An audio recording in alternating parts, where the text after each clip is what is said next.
因来看外国消息，伊拢伫台湾时间10日透早用这个包括几百台无人机、甲飞弹等等武器呢，这个拍以色列。美国总统呢伫事后，这个拜登甲以色列总理纳坦雅胡随通电话，成功阻止以色列对伊朗实施报复的攻击。伊朗即摆攻击嘛无造成以色列重大的损害。 平静的暗暝，插耳的警报声开始咧弹。伊朗的无人机和飞弹，互以色列成功砸落来毁掉。伫咧夜空中，阁有火光。伊朗伫咧台湾时间昨昏的半暝，用无人机和飞弹这的武器对以色列开始攻击。根据五角大厦资深的官员表示，伊朗攻击以色列用超过300件的弹药武器，其中阁有超过100粒的中程弹道飞弹、30粒的巡弋飞弹，阁有超过150只的攻击无人机。伊朗毋是干那为境内，阁同时为伊拉克、叙利亚、也门对以色列进行5点钟左右的攻击。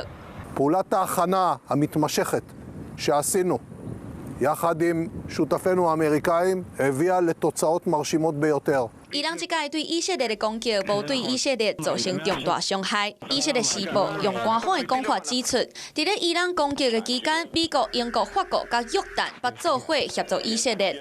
五角大厦的官员嘛表示，过去10天，美国协同英法、有约旦甲99%以上的攻击拢砸落来，大大影响伊朗的攻势。 President Biden convened world leaders of the G7 after an unprecedented escalation of violence in the Middle East. G7 领袖网络会议顶场进前，美国总统拜登就伫咧伊朗发动攻击的第一时间，和以色列的总理纳坦雅胡来通话，成功阻挡以色列对伊朗的报复攻击。